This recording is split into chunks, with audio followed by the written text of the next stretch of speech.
आप सब पर सलामती हूँ। मैं यासिर रशीद हूँ और आप अपना वीलॉग देख रहे हैं। नाज़रीन, वफाकी हुकूमत की तरफ से खैबर पख्तूनख्वा के अंदर ऑपरेशन अज़्म इस्तेहकाम शुरू करने की मंजूरी दी गई और ये मंजूरी जो है वो अपेक्स कमेटी के इजलास के बाद दी गई कि जिसमें ये कहा गया कि दहशतगर्दी के जो सर उठाते अनासर हैं उनकी सरकूबी के लिए ये इकदाम उठाए जाएंगे। और इस ज़मन के अंदर मुशावरत जो की है तो उसमें खैबर पख्तूनख्वा कहता है हमसे मुशावरत नहीं की गई। और आज जब कौमी असम्बली में उसकी वाज़गश सुनाई दी है तो इस ज़मन के अंदर अपोजिशन ने उसे वॉकआउट कर दिया। बहुत सारे लोग ये कहते हैं कि 99% जो खैबर पख्तूनख्वा के अंदर नुमाइंदगी है वो जमीयत उलमा इस्लाम पे और पाकिस्तान तहरीक इंसाफ की है।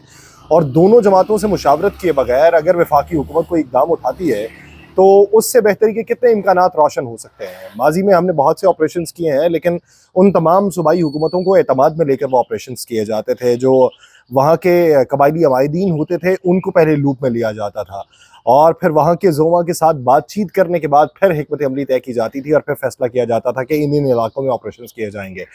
अब पाकिस्तान तहरीक इंसाफ को जिसकी हुकूमत है खैबर पख्तूनख्वा के अंदर, आप उसको एतमाद में लिए बगैर अगर ऑपरेशन कर रहे हैं तो ये ऑपरेशन जो है वो किसी के फ़ायदे में नहीं जाएंगे। मौलाना फजलुर रहमान साहब ने भी इस ज़मन के अंदर जो उन्होंने बात की, उन्होंने माजी के हवाले दिए और माजी के हवाले देने के बाद उन्होंने फिर ये बात की कि हम लोगों को एतमाद में लिए बगैर फैसले कौन कर रहा है और कैसे हो रहे हैं। इसी ज़मन में खैबर पख्तूनख्वा में बहुत सी बातें हो रही हैं और खैबर पख्तूनख्वा के अंदर पिछले कुछ अरसे में हमने जब ये देखा कि जब उनके लोड शेडिंग के मसाइल थे, जब वहाँ पे इंतज़ामी तौर के ऊपर पैसे ना होने के बायस वैसे इंतजामात नहीं दिखाई दे रहे थे तो वहाँ पे बहुत सारी हडल्स देखने में आ रही थी।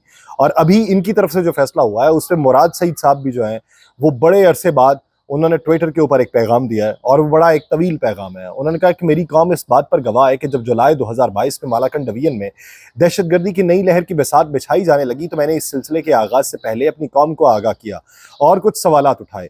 जवाबन ISPR और ISI के मीडिया विंग की जानिब से मेरे खदशात को प्रोपेगेंडा करार दिया गया और कहा गया कि मैं बेजा खौफ और हिरास को फैला रहा हूँ। जब ये अनासर मालाकंड में दाखिल हो गए और भत्ताखोरी और धमकी अमेज कॉल्स और खतूत का सिलसिला शुरू हुआ तो मैंने हुकूमत और सिक्योरिटी इदारों दोनों से ये दरख्वास्त की कि 80,000 शोहदा बशमूल 10,000 सिक्योरिटी फोर्सेस के एहलकारों की कुर्बानी देकर हमने ये अमन को हासिल किया। खुदारा अब मजीद पाकिस्तानियों को किसी और की जंग का ईंधन न बनाया जाए। जिस पर उस वक्त के वजीर दाखिला राना सनाउल्लाह की जानिब से बयान आया कि ऐसा कुछ भी नहीं है और मेरे बारे में ये कह दिया गया कि मैं शरपसंद हूं और मैं प्रोपेगेंडा कर रहा हूं।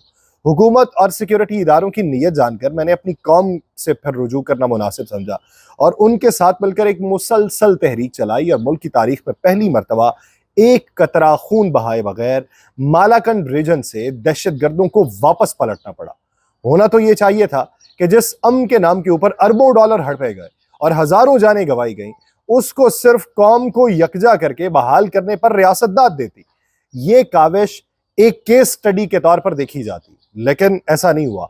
उल्टा रियासत ने मुझे मतलूब करार दे दिया, मुझ पर मुकदमे दर्ज हुए, इदारों की सरपरस्ती में मेरे घर पर असलहा बरदार अफराद भेजे गए और खानदान को धमकियां दी गई।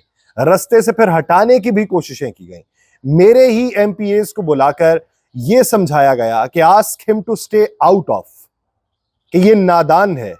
मालूमात बहुत थी, इनके मंसूबों का भी इल्म था, लेकिन जब यह कहा गया कि ask him to stay out of it तो उसके बाद इल्जाम तराशी की बजाय अपने लोगों के अमन को तरजीह रखा और बार बार रखा। अगरचे धोखे और चालबाजियों का सिलसिला भी जारी रहा और धौंस धमकियां भी देते रहे, मगर सियासी वाबस्तगियों से बालातर होकर अमन के लिए अपनी कौम को यकजा होने का पैगाम दिया।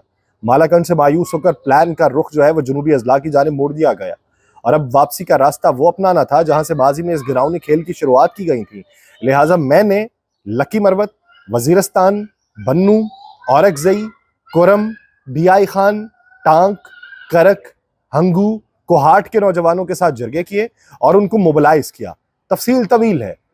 मुराद सईद लिखते हैं कि मगर मुख्तसर ये है कि जिस सरहद को महफूज बनाने पर कौम के अरबों रुपए लगे, जिस अमन को यकीनी बनाने के लिए लाखों लोग बेघर हुए, जिस जंग का ईंधन हमारे हजारों शहरी और फौजी जवान बने, उससे कौम को बचाना इतना बड़ा गुनाह अजीम था कि अगस्त 2022 से अप्रैल 2023 तक बारहा मुझे कत्ल करने की गर्ज से प्लान तरतीब दिए गए। मुझ पर अंग्रेज के जमाने की बगावत और गद्दारी के वो मुकदमे दर्ज किए गए जिनकी सजा मौत है और फिर मई 2023 से इस मकसद के हुसूल के लिए मजीद नए बहाने भी तराशे गए। कानूनी और गैर कानूनी हर रास्ते का अंजाम एक ही लिख दिया, वो था मौत। मैं जो पहले से ही रूपोश था मुकम्मल तौर पर राबिते से बाहर हो गया और यूं पूरी कौम को दहशतगर्द करार देकर असल दहशतगर्दों को खुलकर खेलने के लिए ज़मीन फराहम कर दी गई।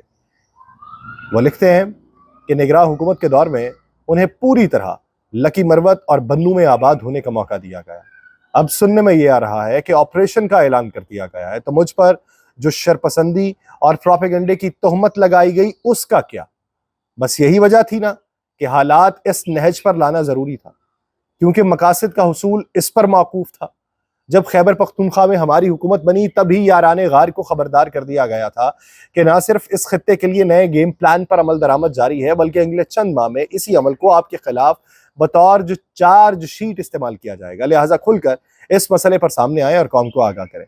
और मुराद सईद लिखते हैं कि मैं आज भी अपनी कौम को ये बता रहा हूँ कि जो आग हमारी दहलीज पर जला दी गई है, आप जानते हैं कि इसके शोले ना पहले मेरी दीवारों पर रुके थे, ना आगे अटक के पुल पर ठहरने हैं। दरियाओं का या रेगिस्तानों की खुश्की, दरियाओं की जो लय है वो रेगिस्तानों की खुश्की से नहीं रुकती। ये कातिल लहरें हैं। मेहरान बेस से लेकर वाघा बॉर्डर तक आप और मैं भी मरेंगे, और वो सिक्योरिटी जवान भी जो हमेशा रियासत की गलत पॉलिसियों की भेंट चढ़ते हैं। फिर वही खेल रचाया जाएगा। सवाल उठाना गद्दारी होगा, निशानदही करना बगावत होगा, मगर कल का प्रोपेगेंडा आज की हकीकत में ढल रहा है। अब ऑपरेशन होंगे, जनाजे उठेंगे, बेघरी होगी, बेसर सामानी होगी, जिल्लत होगी, और फिर अपनी गलत पॉलिसियों पर पर्दा डालने के लिए उन मजलूमों का खून बेचा जाएगा जो अपने वतन की मोहब्बत में बिला चूंचरा मैदान में उतरते हैं। मैं इस मुल्क के पॉलिसी साजों से भी कहता हूँ, वो जो खुद को रियासत कहलाने पर मुसर हैं, कि कितने साल गुजर गए। खुदारा कौम के बच्चों को लकड़ी के उन टुकड़ों के बराबर ही समझ लें जिनको ईंधन बनाते हैं। उन्हें भी कुछ सोच समझकर शोलों में फेंका जाता है। इतने तन कटेंगे तो जंगल भी बंजर हो जाते हैं जितने सर हमने कटा दिए। अगर आप अपने आकाओं के आगे इतने ही बेबस हैं तो कुछ वक्त के लिए पीछे हट जाएं। हम कल की तरह आज भी बिना एक कतरा खून बहाए अपना अमन कायम रख सकते हैं। बस ये अपनों के हाथ शामिल ना हो। बर्बादी गुलशन में तो दुश्मन से निमटना हमारी तारीख रही। ये लिखना है मुराद सईद, और बहुत तल्ख अल्फाज उसमें लिखे गए। इसके पीछे की हकीकत मुराद सईद बयां कर सकते हैं कि उनके साथ क्या बीती है, और जो वो लिख रहे हैं वो कर्ब के अंदर लिख रहे हैं या दूसरी तरफ से जो कहा जाता है उसकी कोई झलक है। लेकिन बहसीयत कौम हमने ये देखा है कि ऑपरेशन ज़रबुल अज़्ब से लेके ऑपरेशन रद्दुल फसाद, फिर जाने कितने ऑपरेशन हमने देखे। उन ऑपरेशंस में हमने कामयाबियां समेटी। उन ऑपरेशंस के नतीजे में हमने अपने फौजी जवानों की जिंदगियां भी गंवाई। हमने यहाँ पर आम आवाम की जिंदगियां भी छीनी जाती हुई देखी। लेकिन हम शायद अब इस बात के मुतहम्मिल नहीं है कि हम मजीद जिंदगियां गंवा सकें। हम इस बात के भी मुतहम्मिल नहीं है कि पाकिस्तान दोबारा दहशतगर्दी की लपेट में आ सके। हम इस बात के भी मुतहम्मिल नहीं है कि कोई हमारा फायदा उठा सके।